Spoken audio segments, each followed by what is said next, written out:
नमस्कार, मी लक्ष्मण हजारे जनता न्यूज 7 मध्ये आपले सहर्ष स्वागत करत आहे।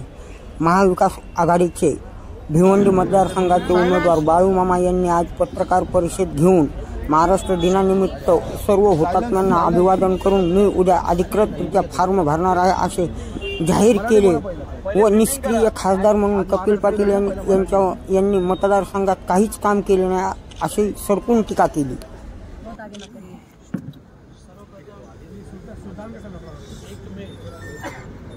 महाराष्ट्र दिन कामगार दिवस या दिवसानिमित्त तमाम माझ्या कामगार बंधूंना तमाम महाराष्ट्रवासियांना महाराष्ट्र दिनानिमित्त हा महाराष्ट्र ज्यांनी प्राणाचं बलिदान दिलं सर्व हुतात्म्यांना माझ्या वतीनं परिवाराच्या वतीनं महाविकास आघाडी बंधन यांच्या वतीनं भावपूर्ण श्रद्धांजली वाहतो।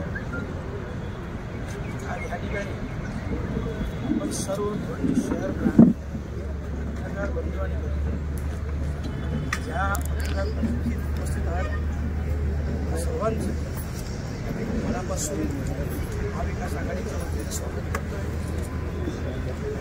येत्या 20 मे 2024 रोजी लोकसभा निवडणूक होत आहे। या लोकसभा निवडणुकीसाठी महाविकास आघाडीच्या वतीनं राष्ट्रवादी काँग्रेस पार्टी शरदचंद्र पवार या पक्षाला जागा दिलेली आहे आणि याचं उमेदवारी मला मिळालेली आहे।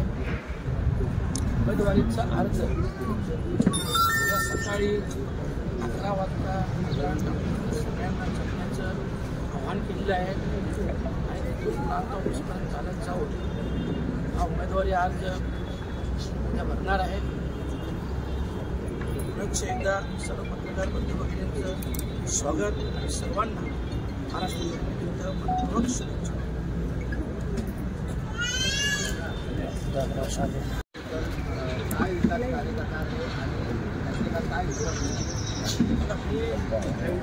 पहिले पण पूर्ण आधी सांगतो मी ही निवडणूक लढताना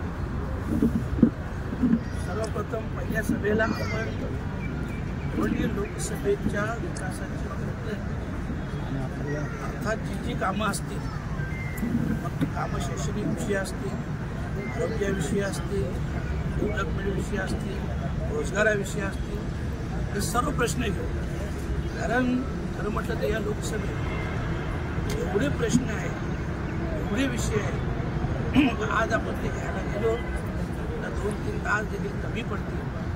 एवढ्या सगळ्या समस्या या भिवंडी लोकसभेत आहेत। निष्क्रिय असे खासदार कपिल पाटील यांनी कुठलीही समस्या सोडवली देखील नाही आणि सोडवण्याचा प्रयत्न पाण्याचा देखील मोठा प्रश्न आपण पाहत असाल। शहापूरसारख्या ठिकाणी असेल, भिवंडीत असेल, कुरबाडला असेल, सगळीकडे पाण्याचा प्रश्न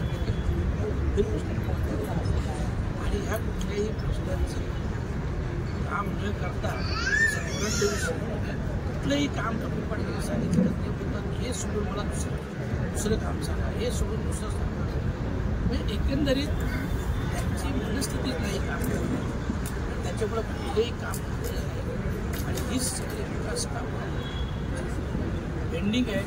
सगळे विकास कामं समोर येतोय। 3 विकास कामं 5 वर्षात पूर्ण करण्याचं वचन घेऊन मी आपल्यासमोर येतो। हा 6 तारखेला समजा 6 तारखेला माघार घेण्याची शेवटची वेळ, त्याच्यामुळे 6 तारखेला आपल्याला कळेल पुन्हा कोणाचे फॉर्म राहतात आणि मग त्याच्यानंतर प्रतिस्पर्धेची दिशाभूल स्पष्टपणे फसवणूक आपण पाहिलं असेल। 2014च्या त्यांच्या अजेंड्यात होतं 2019 पर्यंत ही रेल्वे मुंबईमध्ये येणार। अच्छा 2019 3 मार्च या रेल्वे मंजूर झाली, सगळं झालं, उद्घाटन केलं, आपण देखील मीडियाने दखल घेतली तर पाहिलं होतं आणि आता पुन्हा 2024 पुन्हा सांगितलं आता त्याची सेल चालू आहे आणि लवकर काम एकंदरीत फक्त लोकांची दिशाभूल करणे, कुठल्याही प्रकारचं काम न करणे, निवडणूक आली सगळ्या आश्वासनांची खैरात करायची, नारळ फोडायचे, अशा प्रकारचं काम चालू.